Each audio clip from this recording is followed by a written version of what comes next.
My name is Brandon Barnes with my co-host Nathan Taylor, good afternoon. Nathan. Welcome. It's nice to see you again. It's been a nice new year. And today our special guest is Wade Walker. He is Hello, everybody. VP, Microsoft Alliance Source Pass, MCOE. You got a lot of titles, Wade. Should Why I don't you sell a tell us? couple? Yeah, could you tell us a little bit about yourself, what you do, all the cool things you do out there? That sounds great. Well, thanks Nathan and Brandon for hosting. Super appreciate it. Wade Walker again, VP of Microsoft Alliance here at SourcePass and our MCOE, our Microsoft Center of Excellence. Oh. And jumped into this role recently. We've had some changes after joining the SourcePass family about a year and a half ago. Nathan's about 5-6 months before us, and he and I've been friends for a long time. Nice. And in this new role, the focus is really on the Microsoft relationship for all of SourcePass, for the company, for our coworkers, for our customers, for all of our customers and prospects, and then for all of our partnerships as well. So really investing heavily in our Microsoft efforts for you, for everybody out there, for our coworkers, so that we can do all things Microsoft as most excellent as possible, and deliver the world-class white glove service when it comes to what can sometimes be a dizzying world of Microsoft licensing, incentives, programs, onboarding, and the list goes on. The different language, Wade. It is. I jokingly say I'm bilingual. I speak sports, so I'm trilingual. I speak English, sports, and Microsoft. I like it. I'm trilingual. How do you feel about the Broncos making the playoffs? Well, Nathan and I have been friends for a long time, so I'm in support of that. As a diehard San Francisco Niners fan, I'm in mourning right now. But I will. Nathan has been friendly enough to root for my Padres. So yes. So the very least I can do is root for the Broncos here. I can't stand your Lakers or your Ohio State Buckeyes. I'm okay with the Niners. I'll root for the Padres because, good Lord, the Rockies are terrible. So it's bad. We'll take what we can get. Yeah. So ownership is great. Yeah. So from 1,000 miles away here in San Diego, I'll be rooting on Bo Nix and your Broncos. Awesome. Fair enough. Well, as we discovered in our conversation with our friend over at Partner Masters 2 weeks ago, it's just so much going on in the Microsoft space, right? It's just a nonstop barrage of changes and a ton of work to keep up with. Right. And so, Wade, I'm thrilled to have you on here. As you said, we worked together a long time, but been friends for a long time, worked together for a bit of time. But I wanted to kind of start off the new year with just talking about all the big stuff happening in the Microsoft world, and kind of specifically on the licensing and account and pricing front. There's a lot of things changing. So not only is it the beginning of the calendar year, but this season tends to be a renewal season, right? A lot of customers are hitting renewals this time of year. Yep. Yeah, absolutely. Yeah, that was like when it was forced, right? Like everyone had to change by February. It's renewal season. Yep. It's renewal season, and I was just in a partner webinar with Microsoft this morning, and this time of the year is that renewal season where almost 50% of all Microsoft 365 licenses come up for renewal in this quarter one. When we speak quarters, it's calendar quarters. Microsoft's fiscal year is more like a little bit similar to academia, so they're starting their Q3 this month. Whereas from a calendar standpoint, we're starting our Q1. But yeah, it's renewal season, so there's a lot of we say the acronym NCE, which stands for New Commerce Experience, which started a few years ago. And we're very active now with our customers and some prospects out there talking about, hey, here's your chance. If you have an annual subscription, you can make some changes to that you couldn't make during the 1 year term, such as reducing licenses or making some changes. There's upgrades available during in term, but they're at the end of the term is when you have the full gamut of opportunities for your licensing. So this becomes and Brandon, like you mentioned, a kind of a forced thing a few years ago. Now we're very active with our clients, letting them know, hey, you're coming up for renewal. Let's schedule some time and talk, or if they want to do digital email texting, that's fine as well, and then work through that process to make sure that the licenses are right sized, they're getting the maximum value out of those licenses, and then making any adds, changes, or deletes based on any of their business changes or projects they've got ongoing, or things they might be doing in a few months now that we need to set some licenses in advance for. So Right. definitely the renewal season, which aligns with the NFL playoff season. So maybe we should have thought of that when we first started talking Broncos. But yeah, there we go. Why did they not think of that? Why did they, instead of NCE, they could have called it the NFL, right? Yeah. Right. Yeah. So there we go. Yeah. So maybe someday it'll be called Old Commerce Experience. Oh, right. Yeah. Yeah. Hopefully someday it won't be called what some of us call it, which is negative customer experience. But we'll see. Yeah. Yeah, there's a big change coming that kind of is going to drive a lot of consternation this year, which is with NCE came commitments, right? Microsoft, Right. really NCE was about Microsoft getting their shareholders committed revenue. So unless you want to pay a pretty steep 20% premium, you had a minimum 12-month commit on all your Microsoft licensing.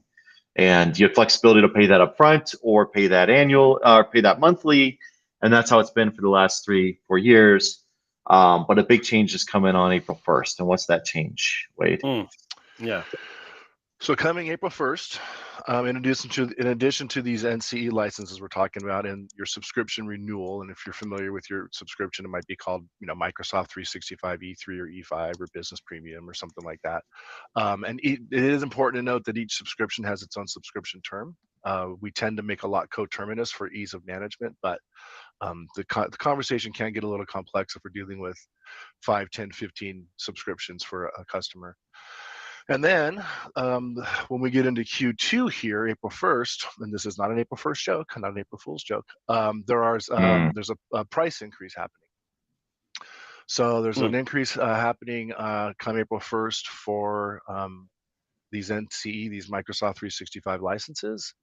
And there's also an option for Copilot to go monthly with also a 5% increase. So part of the conversation we'll be having with everybody is not only just the renewing of their subscription licenses, be it annual or monthly, as Nathan has mentioned, but also getting these changes in and maybe committing for a year sometime during this quarter to then push back that 5% increase until the term ends a year later.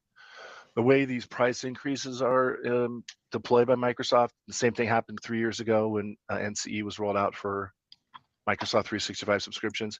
If a customer commits for a year, instead of month to month, but do a yearly commitment, they can do monthly payments or the upfront annual payment. But if they commit for a year, then during that 12-month term, that year term, price increases don't apply to those subscriptions. So it's a good way to push a 5% price increase out 12 months by signing up for a 12-month subscription, and then planning for next year for that price to go up. Month-to-month subscriptions have that same thing. You can't increase the price during a monthly subscription, but your month-to-month ends in 30 days. So if you do sign a month-to-month subscription, you can push that 5% increase just back 1 month. So that's a big topic to add into this conversation is, hey, we need to act, get your licenses right-sized, and then have the conversation about the annual 12-month subscription term to then alleviate any price increasing until, it's so weird to say, until 2026. In other words, 2025. Yeah, it's a big deal. I mean, that's that 5% increase for a lot of people, because most of our customers, and I think this is true across most of the SMB space, small, medium business. So let's say under probably 2,500 people, 2,500 user companies, most of them are monthly, right? They're not on that paid annual. You see that in larger business because they budget differently and they want Right. to do different payment programs, but it's going to impact a lot of people. And so that opportunity to get that 5% discount pushed, that 5% increase of delay that a year is a big deal. And there's ways I think we can work with co-terming. If you do have sometimes people have multiple renewal dates, right? They've renewed the majority of their licenses in this CE window, and so they're going to be good for a year. But then they added, Teams Premium halfway through the year. It's got a different renewal date, and so we can work on trying to sync up those renewal dates. But it's worth being aware of.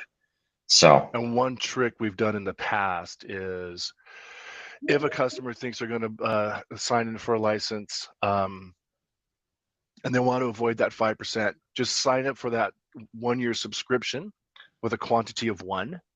And then that subscription, and this gets very confusing, it's very technical. A subscription is called a subscription. The quantity is called a license. So get the subscription for a year with a quantity of 1 license. You can add 10, 15, 100 people afterwards in that subscription, and that subscription holds on to that price for 12 months. So one thing we'll plant a seed for our clients is, hey, if you're doing a big project in June, in May, whatever it is, let's just buy one of these licenses.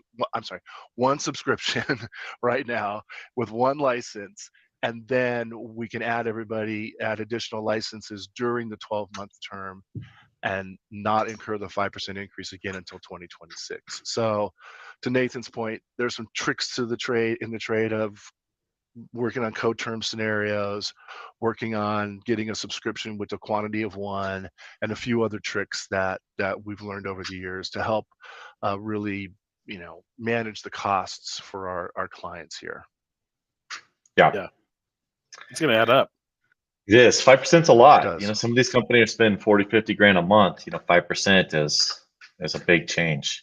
That's interesting. I think the methodology I think I've used is, if there is a flex company that flexes up and down and staff, we always have like, hey, you're going to have 50 people. Let's put that on the annual contract, or something along those lines, and then just have those couple licenses you're going to flex on up and down to be a monthly. But it's just, it's trying to engineer a scenario. I feel like it can be so complicated, but that's where we try and help and customers for sure. Yeah, absolutely. No question. Do like an 80-20, right? 80% at an annual term, 20. Or we've got some construction customers that do a lot of interns and other stuff in the summertime. So we'll pop up on that monthly during the 2 or 3 month term. We've got one customer that responds to natural disasters like hurricanes, and they'll go from 200 workers to 1,200 workers starting in the May-June timeframe through the end of the year. Yeah, so we've got to do a lot of subscription and license flexibility with them to accommodate their adding and changing of license needs depending on natural disasters. It's mostly hurricanes, but natural disasters and where they send their team out there to go set up shop and help everybody. But there's an art, there's a science to this, and there's also an art to it. So it's something we pay very close attention to. Yeah. The other wrinkle for those enterprise customers that Microsoft dropped last year, but might catch up to people this year, is Microsoft unbundled the Teams license from E3 and E5. So you could still buy Business Premium, the small business SKUs with Teams bundled. Price didn't change. They didn't mess with that. If you have an existing E3 or E5 subscription, it still includes Teams. But any new E3 or E5 subscriptions, Microsoft 365 E3 or 5, you have to bolt Teams as an add-on. And this is to kind of get ahead of European antitrust, scrutiny. I don't think it works because they're still getting hit with that. But there's some wrinkles this year that we heard for people who are direct. If you're buying through a reseller, most of your resellers have an auto renew flag that's on those annual commitments. So those licenses are just going to continue to renew unless you go actively turn it off. But quietly, Microsoft disabled the auto renew on all the direct partners for this year on their E3s and E5s. That's what I've heard through the grapevine. And so it's important to pay attention if you're a provider, because what'll happen is, if that happens, it's not the end of the world. Microsoft will let you use the service for a couple of days without licenses. Your customer's not going to go dark. But when you go to reprovision those licenses, they're going to come with the 5% increase and the Teams license, which is another 5 to 10% increase. And so you could get yourself in a little bit of a sticky mess if you're not paying attention on those Microsoft 365 E3s and E5s, just based on how Microsoft's handling the licensing on the back end. Yeah. So. Yeah, that's a big one. That European Economic Union (EEU) that came out a couple years ago. It started there, antitrust, like Nathan mentioned, hitting us here in the States this year, and again in the verbiage of a subscription. As long as we keep that subscription alive and current, we don't have to worry about the new subscription that has the unbundled Teams with it. So. That's another one in this renewal season to look for. and possibly if you're thinking of doing a Microsoft 365 E3 or E5, get it now at a quantity of one with Teams on it, so that you can have it without Teams being unbundled from it. Is it pretty expensive? What's the difference on the unbundled? I haven't dealt with that yet. It's 5 to 10% more expensive, somewhere in there. So while they unbundle it, make it more expensive. Yeah. You got to pay for $80 billion of AI data centers in 2025, one way or another. 80 billion. Isn't that amazing? In just 1 year. They're what just Nathan's mentioning is they announced $80 billion in data center expansion worldwide. Microsoft did, just in the calendar year that's 2025.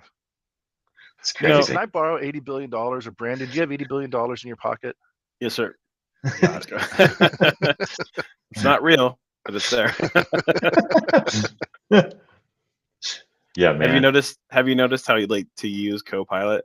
Like, I love having the app on my phone, or like having it on my computer and just having the app there. But it's changed like 3 or 4 times now. Like, yes, it has. I'm like, okay, so it's Copilot. Then it went to Microsoft 365, but they're going to rename Microsoft 365 Copilot. I'm like, come on, man. Oh yeah, it's crazy. I still go on my phone and I scroll up or down to get the search thing, and I type Copilot, right? And it's like, oh no, it's the Microsoft 365 app. I know. I don't know, what, a couple weeks ago or something. Yep. Although the Outlook app now has a Copilot button on mobile. I don't know if you noticed that. Yeah, that's kind of cool. So that's kind of cool. I live and die by Copilot. We were early adopters.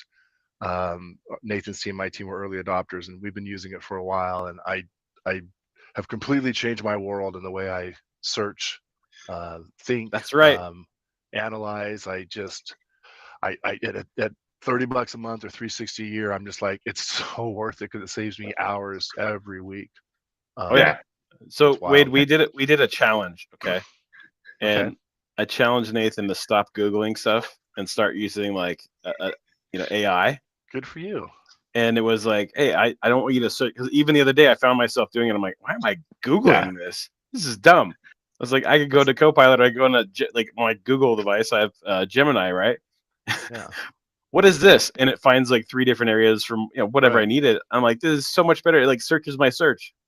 But Nathan, how's that going, by the way? Is that where it's still? What it's done is I just hear you shaking your finger at me every time I Google. I go, oh yeah, Brandon told me to stop this. No. It was a challenge. Okay. Yeah. Old habits are hard to die. Aren't they? It's so hard. I remember giving talking. I was at a large company when we led the internet revolution in IT back in the late 90s. So I'm dating myself. And I did a presentation for management on how to use a search engine and the difference between Yahoo and Lycos and Google and search all this other stuff. And so we have to go away from old school keyword searching to much more conversational. And it's funny, like even in our house, my wife and I were talking about it. She's not the most tech loving person in the world, but she was like, Wade, why would people do this? I'm like, well, it's conversational, and you're going to start talking to your phone and doing search by voice, and you're going to have websites are going to be conversational. She's like, no, that's not happening. And then she looks on over to her Amazon Echo device and tells it to stop playing music or turn it up. And I'm like, you're already doing it. You're already using voice. You're already doing conversational thing with your Amazon Echo and your music playlist. And she's like, oh my God, I am. I'm like, it's here. Told you. Well, I did. So guys, I did sign up for that. What's it called? The Gemini. on so it's the smart one for Google. And so, you saw the commercials where you're supposed to talk back and forth Yeah, and actually have the conversation. Have you seen that? I have, yes. seen the It was commercials. weird. I stopped after like a minute, like, this is awkward. But I'll let you know how it goes. It's hilarious. It's going to become very awkward, yes. Yes, And it is. And then if you're on a call like this, like how do you know I'm not an AI image that's talking to Right, you at some point, right. right?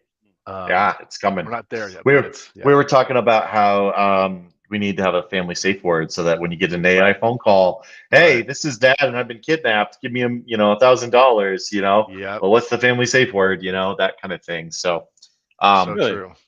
yeah, it's a thing. Like it's happening. I think in third world countries especially, but like the three of us, you and me and Brandon, all these podcast episodes, you could absolutely spoof my voice and call my family and try to 100%. trick them with all the data that's out there. It's easy. So My mom got a call the other day that she swore was my daughter's voice, her granddaughter's wow. voice. And, Wow. and I'm coaching my mom, hey, whenever that happens, and she negotiated with them and then hung up. I'm like, don't even negotiate. You just hang up. She started asking questions and they couldn't answer them. But I'm like, stop, just hang up and Yeah, you call me, you call my wife, you call your man, that's granddaughter. fair. Yeah, but it's hard. It's the Yeah. old emails from a Nigerian prince for $25 million.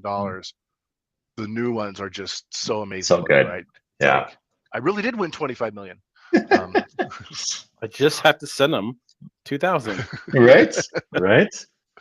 Well, Yes. so that Copilot going to monthly is a big win. That was a big barrier to entry for a lot of customers. The other big thing that quietly launched in June, July was the ability to move CSP subscriptions between Right. providers midterm. So, there was a real challenge where we had to get customers to agree to a 12-month commitment with NCE, but maybe their MSP agreement was on a different rhythm. It wasn't renewing in February. So you're halfway through their Microsoft commitment when their service agreement moves. And now you got to bill them when they're no longer your customer for their Microsoft until that agreement ends. Right. We're now able to move those between partners. And I think that's going to really, it'll reduce some of that, stickiness, but we've always felt like that stickiness was almost more trouble than it was worth, because I don't want you stuck buying something from me if you're not happy with me, Right. outside of a reasonable contract length. So that's a big change from this year. It's a big win for the industry. And ironically, it's a very Yeah, similar it is. process we had for moving Azure CSP Yes. plan subscriptions. That's been around for a while. Right. It just took Microsoft a few years to deploy it. So for the say that one Yeah. again. The Azure subscriptions. If NCE Yeah. started in 2019, 2020, and it was Right. first, a lot of the things were actually in the Azure world, and Right. CSP server subscriptions and things like that. So a quote unquote Azure CSP, an Azure plan subscription, that's the terminology that most customers have with their CSP provider like us. They can move away from a client. Now, Azure doesn't have terms like Microsoft 365 does, so it's a different licensing model, but you could a customer could move between partners with a form basically that you fill out. So Very similar form. Sorry, so you, because I ran, and I'm just asking questions, Wade, because I ran into this, right? And like moving someone from one subscription to another used to be heartache, right? Even dealing with the top level Aero Microsoft people, right? And you had some stuff that you couldn't just move from one subscription to another. And so you're always stuck on like the public IP, public IPs and other stuff that you just couldn't move.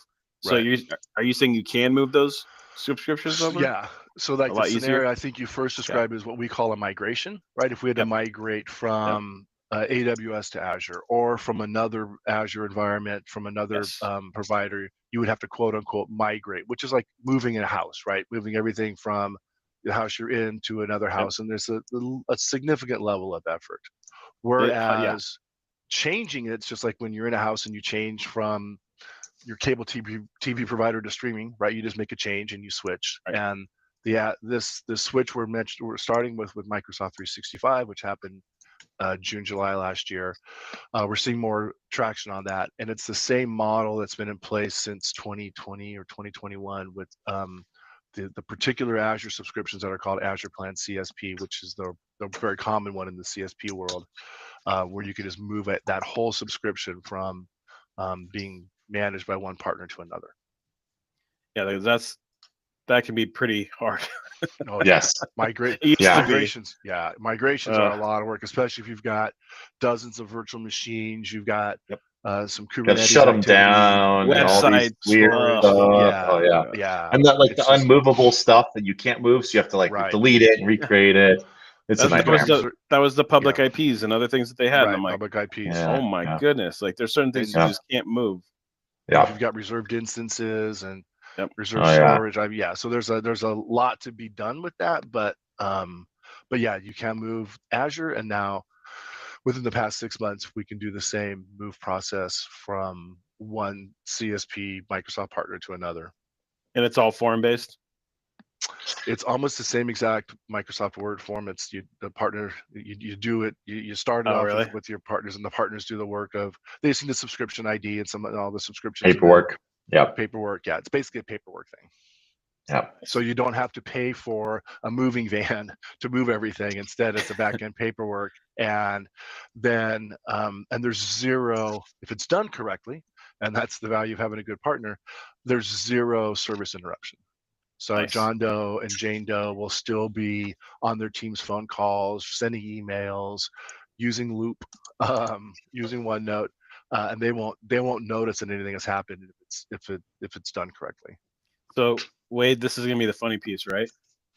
We've all had to deal with another handoff from an MSP that was not very nice. Yep. So that'll be interesting to see Yeah. how that's gonna go. Yeah. like, Yeah. like is it It'll the be a owners of the challenge. company? Like I'm interested to see some stories that come out of that one. Yeah. We've all been there, and I've got some friends down here where they didn't realize this, but they signed up with an MSP that doesn't give them global admin permissions, doesn't give them admin to their stuff. Yep, Brandon's shaking his head, and then when they want to migrate, it's like, nope, you can't. And by the way, the terms of the contract say you can't. So the terms of the contract with the MSP, not with Microsoft. So there's that in play too. Is you've got the losing partner has to play nice in the sandbox, and that doesn't always happen. You know, and we ran into one where recently actually that was very interesting in that realm where you don't have any global admin or any access whatsoever to help install your tools to be ready to support. But we'll give you all that in the data cutover. I'm like, okay. Yep. Yeah. I've always felt like if you do a good job of letting customers go, they're more likely to come back. You're going to build goodwill, man. Being a stinker when customers leave is just never a good way to be. No. Yeah. What problem are you trying to solve there, right? Yeah. Why would you want an unhappy customer? Yeah. So Wade, then the other big thing that's been announced that is going to impact some larger businesses. Talk about the big changes in the EA world. Ooh. Yeah. Good old EAs. So, seems to be with the renewal season with the NCE. 3 years ago when NCE started, EAs around that time, a little before that, jumped from about 500 users to 2,400, 2,399 if you're being cutting hairs. Now it's up to about 6,000. This is in the commercial space, so this doesn't necessarily apply to governments, things like that. But if you had that enterprise agreement, EAs are 3 years long. It's a 3-year term. If you are up to renew your EA starting in 2025 here, and most EAs, not all, but most EAs end around the end of June because most people negotiated with Microsoft to get the biggest discount at the end of Microsoft's fiscal year. Yep. If they want to renew and there are less than 6,000 users, they are being told no. And we have multiple customers and prospects we're talking with that have already been told no by Microsoft. Like, hey, you are not going to be able to renew your 3-year term. And because of that, their option now is this NCE CSP model that we've been talking about, where they get the month-to-month or the annual term subscription, and then they'll have to move their licenses. Move's the wrong word. They end their, because EA licenses are a different product, a different SKU ID. So they end their EA licenses and start their NCE CSP licenses, and it's kind of an orchestrated thing we do where we add the licenses and we manage it at the date. And again, we do it so it's seamless to the John Doe and Jane Doe users. It's a lot of orchestrated work, but the big picture is if you're at that 3-year term and so over the next 3 years, as EAs expire over the next 3 years, companies in the commercial sector that are less than 6,000 people that don't get an exception are going to be moving into the CSP NCE world that we Live in now. we all live and die in that world. But for larger SMB SMC markets or the enterprise, which Microsoft's now calling majors, those smaller majors, smaller enterprise customers are being told you have to move. Yeah, and I think for most of those customers, I think it's going to be a win. I mean, with an EA, oftentimes you could negotiate a percentage discount from Microsoft, but those of us who play in that larger license space are often willing to negotiate the same levels of discounts for volume. But you get very little flexibility on that EA. It's a 3-year commitment, and as you talked about earlier, Brandon, you get on CSP and you go, well, I know that my low water mark for my business is 50 users, or it's an EA. So my low water mark is 3,600 users. I'm not going below that in the next year, but I may go as high as 4,000 users. I got a 400 user movement. You can put those on monthly and get the flexibility that EA never had any options for. And I think it's going to be a win for most of those customers to move into a CSP space. Yeah, so. I agree. Yeah, especially the mortgage company. I remember a couple of the mortgage companies we had. They're stuck in these EAs and they're gone.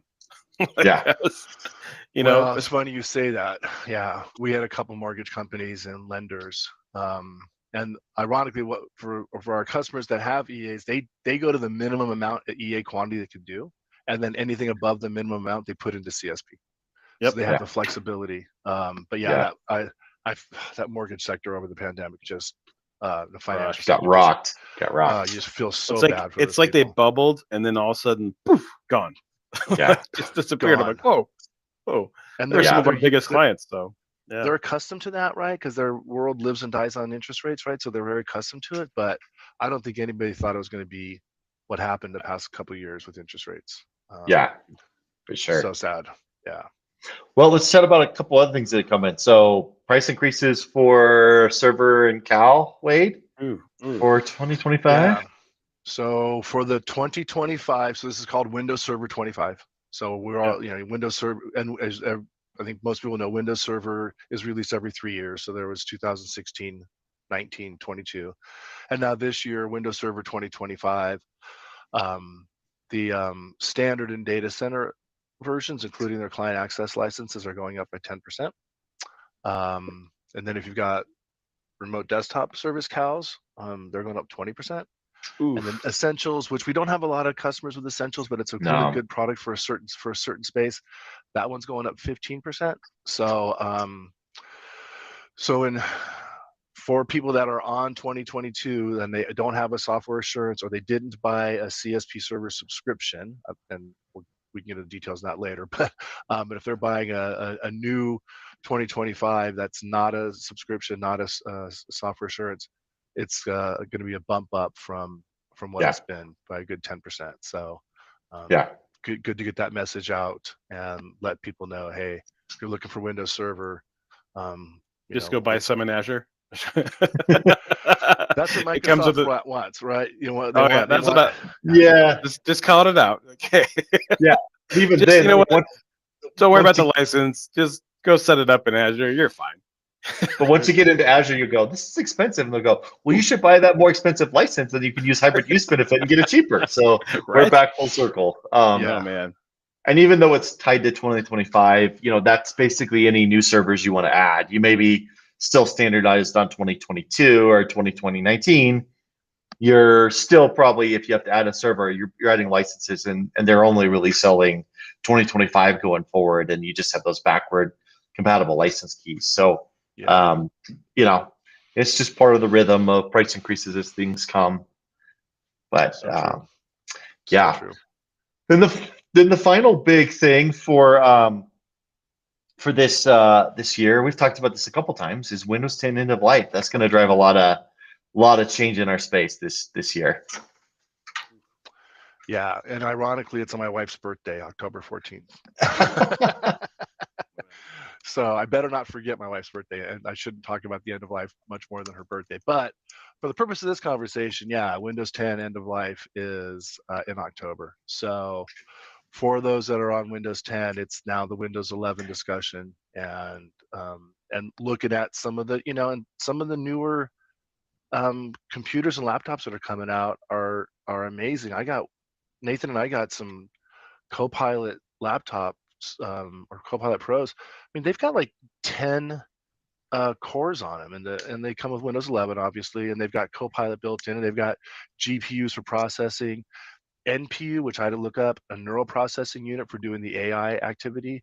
So I think it's also going to, this end of life is going to really force some people to really look at the hardware they've got. And if they've got a couple-year-old laptop or desktop that's just got a 2-core, 4-core CPU, now for a very reasonable price, they can get a 10-core CPU with GPU and NPU on it, and these things are fast and they don't eat the battery. The battery much. lasts 20 hours yeah. on those ARM ones. Seriously? Yeah.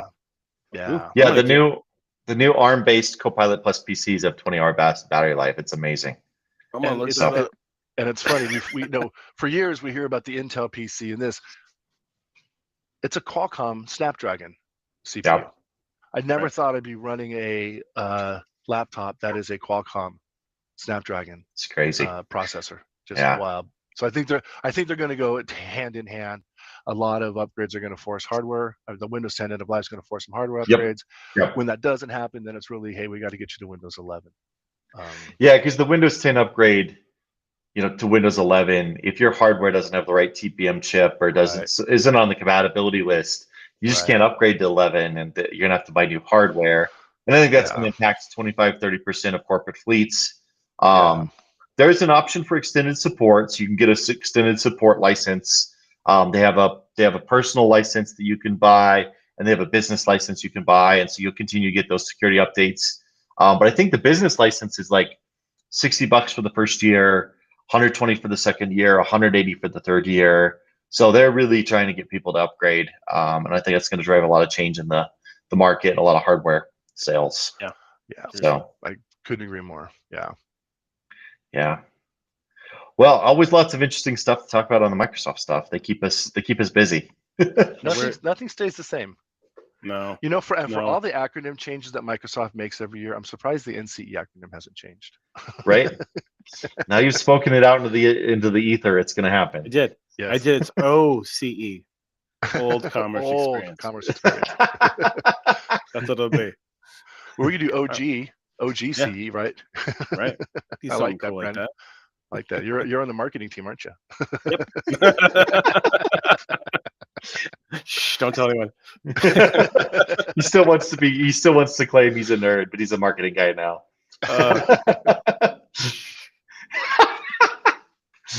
Anyway, you know what, Wade, it's been nice. I know we're coming into the time. Appreciate having you guys on. And obviously we're probably going to talk Microsoft again. Just to be real. Sounds good. No, I appreciate you hosting me here, and Nathan, same thing. It's an honor to be on your IT Collab podcast. So appreciate it, and hopefully it's the first of many to come. Absolutely. Awesome. Thanks, guys. We'll catch you next time. All right. See you next Take time, care, everybody. All right. Take care. Bye.